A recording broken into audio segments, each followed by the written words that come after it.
Bonjour à toutes et à tous, je suis Carole Bertrand-Vivier, psychanalyste et psychosomatothérapeute. Bienvenue dans notre rendez-vous hebdomadaire, un espace pour explorer les liens subtils entre le corps et l'esprit et apprendre à mieux s'écouter.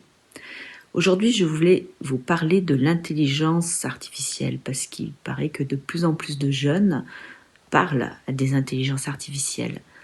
Alors, pas que pour faire leurs devoirs, pas que pour écrire une lettre de motivation en quête d'un travail, mais vraiment pour parler d'eux, pour vider leur sac, comme on dit.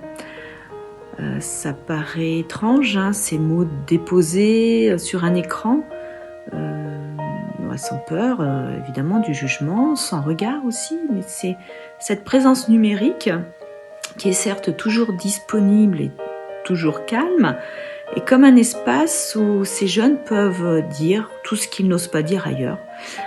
Alors, je me demande quand même ce que cela peut raconter de nous et de notre société. Sommes-nous devenus, sont-ils devenus si seuls, si épuisés, qu'ils préfèrent se confier à des lignes de code plutôt qu'à une oreille humaine? Ne trouvent-ils plus d'oreille humaine? Est-ce que c'est simplement une mode, une nouvelle manière d'exister dans ce monde qui va trop vite, qui nous bouleverse, où on ne trouve plus le temps ni l'attention pour écouter vraiment, s'écouter vraiment? Il y a vraiment quelque chose de paradoxal, hein, ce besoin de se confier, mais de se confier. Oui, comment un humain, un être de chair peut se confier à une machine? En tout cas, c'est pas de ma génération, mais bon, voilà, je peux que constater que ça se fait. Et oui, c'est vraiment une quête de trouver quelque chose, pas quelqu'un, mais quelque chose qui fait écho à sa douleur. Voilà, alors oui, c'est peut-être plus facile, hein. L'intelligence artificielle, encore une fois, ne va pas juger, ne va pas soupirer, ne va pas détourner le regard. Elle répond aussi, peut-être maladroitement, peut-être pas, et puis elle est là à toute heure. Elle est là à toute heure. Donc, ce n'est pas une psy, donc c'est pas une présence, mais oui, encore une fois, ces jeunes qui se sentent invisibles, perdus dans ce monde artificiel, recherchent une présence qui répond à ce monde, une présence artificielle. Et Freud disait que parler, c'était déjà guérir un peu.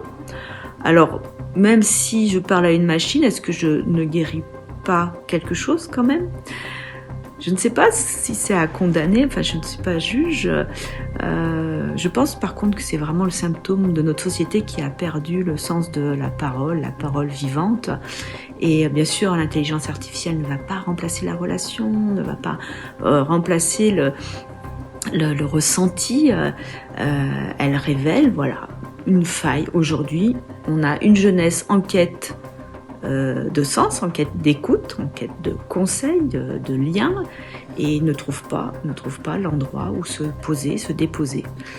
Alors ça peut être une chance parce que ça les invite quand même à aller se rencontrer, à être entre guillemets en présence d'une manière ou d'une autre, mais bien sûr que on peut imaginer que ces machines, même un jour, ne suffiront plus, et tant mieux. Il faudra revenir à ce qui nous fonde, à la chaleur d'une voix, le poids d'un silence, l'erreur, le mystère, voilà, tout ce qui se rencontre dans une séance avec sa psychanalyste, son psychanalyste, son psychothérapeute. Voilà, souvenez-vous que le plus beau soin que vous puissiez vous offrir, c'est l'écoute profonde de vous-même. Faites-vous ce cadeau. À très bientôt pour une nouvelle bulle de bien-être.